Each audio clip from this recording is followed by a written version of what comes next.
Russia says that they've now approved a new coronavirus vaccine. Of course, as that worldwide case count tops 20 million. So for more on the coronavirus, both abroad and here at home, I want to bring on Dr. Adrian Burrowes, a family medicine physician and CEO of the CFP Physicians Group. Dr. Burrowes, we got this news about the new vaccine out of Russia.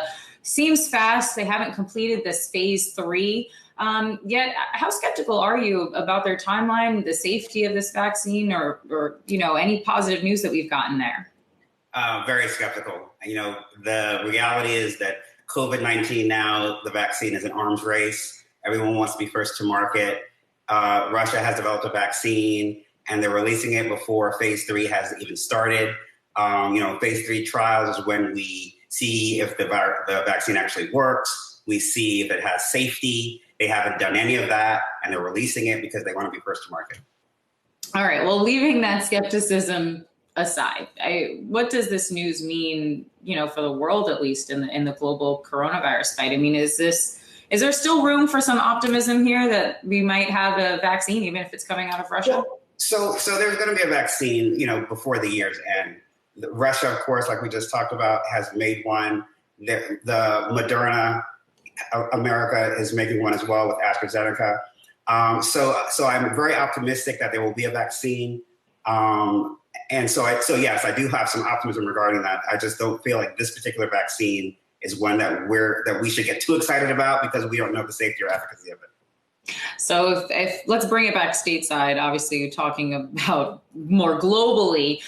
Dr. Fauci had said that even under the best projections of a coronavirus vaccine, that most Americans won't be able to get access to that vaccine until well into 2021, of course, because the vaccine is going to go first to first responders or the people that are most at risk. So then if most Americans won't be able to get the vaccine until well into next year, does that mean that we're not going to be able to get the coronavirus under control until then? Because it seems as if everyone is saying that this fight against the pandemic really hinges on most folks getting access to the vaccine.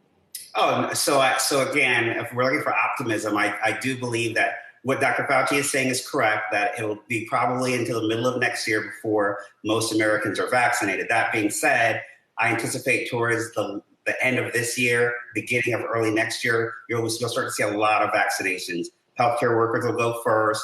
The vulnerable elderly and people who have chronic conditions will probably be right in that first wave. And once you have those people protected, I think you're going to see significant decline in the rates of COVID-19. All right. And in Florida, the state reported another single highest batch of coronavirus deaths. So that's the bad news. But the state continues to decline in positive case totals. And this is a trend that we are actually seeing across the U.S. as the new deaths continue to tick upward, but the positive case numbers continue to trend downward. Is it too soon to view what's happening in Florida or perhaps even across the country as a sort of a positive sign or a fight against the virus? You don't have to give me optimism. So and I'm a realist, and so the reality is that I do take some positivity in the fact that Florida, which has led the nation in COVID-19 cases, is now starting to see a decline in that.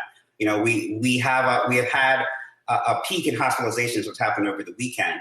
And it's hard because as soon as you start telling people that, the cases are going down, then they start doing silly things like stopping the social distancing, right? So as long as we keep doing what we're doing, I feel optimistic that we are making some headway. So speaking about those doing silly things, Governor DeSantis has rejected the plan from Tampa schools to essentially hold all classes online only just for the first month of the fall semester.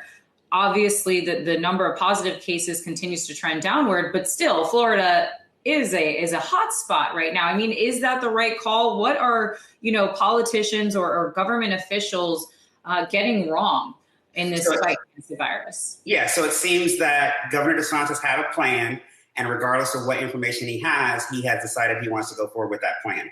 The reality is on July the 9th, there were 16,000 kids in Florida under the age of 17 with COVID. On August the 9th, there were 40,000.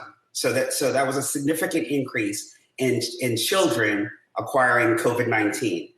If we were acting based on data, then certainly we would not be pushing for school reopening.